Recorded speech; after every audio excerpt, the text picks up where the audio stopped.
मम्मा हमारी जाति कौन सी है? रुको, इसका जवाब मैं देती हूँ। आपको पता भी है क्या ऐसी फालतू में ज्ञानी बाबा बन रही हो?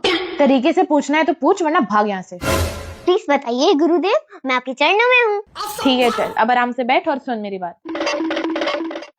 तो सुन, हमारी जाति है मनुष्य जाति। अच्छा, अरे वाह, आपने तो ब्रह्मांड के सारी पर्दे फाड़ दी। अरे पर्दा फाश कर दे, ये बोलते हैं बिक्कू। हाँ वो सब ठीक है, और आपको इनकी बातें सुनकर दिमाग की नहीं सटक रही? अच्छा, तो तू मनुष्य जाति से नहीं है, तो किस जाति से है तू? पशु जाति से या राक्षस जाति से? क्या बात? अरे मुझे पता है भाई, मैं मनुष्य जाति से हूँ, मगर मैं ये पूछना चाह रहा हूँ दीदी कि मैं मनुष्य में से किस जाति में से हूँ? वो जातियाँ मनुष्यों ने अपने आप ही अपने लिए बनाई हैं, वो हमारे धर्म का हिस्सा नहीं है।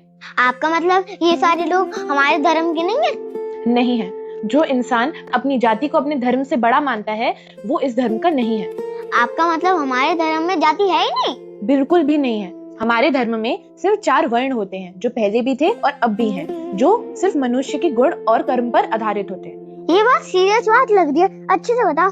अब देख, हमारे धर्म में 4 वर्ण होते हैं। एक वर्ण होता है जिसमें विद्वान लोग आते हैं, जिन्हें चीजों की जानकारी होती है, जो समझदार होते हैं, जिन्हें हम आज की भाषा में साइंटिस्ट, प्रोफेसर्स या एडवाइजर्स कह देते हैं। उन्हें उस टाइम पर हम ब्राह्मण कहते थे।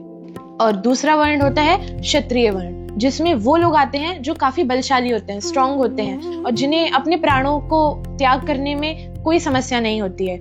उन्हें सिर्फ ये देखना होता है कि हमारे लोग, हमारी प्रजा, हमारा राज्य सुख रहे और सुरक्षित रहे, जिन्हें हम आज की भाषा में आर्मी कह सकते हैं, पुलिस ऑफिसर्स कह सकते हैं, या वो सारे लोग जो हमारी प्रोटेक्शन के लिए लगे रहते हैं। और तीसरा वर्ण होता है वैश्य, जिनमें वो लोग आते हैं जो लोग व्यापार करते हैं, चीजों की लेन देन करते हैं। उन्हें, जैसे कि हम आजकल बिजनेसमैन कह सकते हैं, उन्हें हम उस टाइम पर वैश्य कहते थे।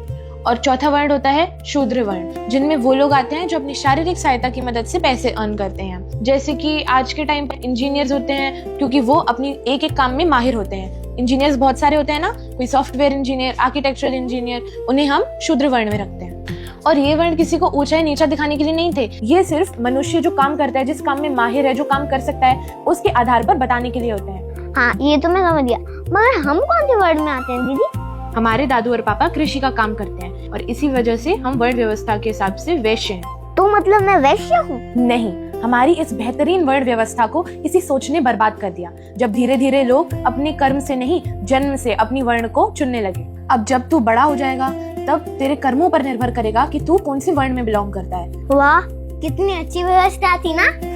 और पता है इससे भी सुंदर चीज क्या थी? अगर एक ही परिवार में 4 बच्चे हो, तो चारों वर्ण के हो सकते थे। कितनी सुंदर चीज है कि एक ही परिवार में 4 वर्ण के बच्चे, पर इतनी सुंदर वर्ण व्यवस्था को हमने अब बर्बाद कर दिया।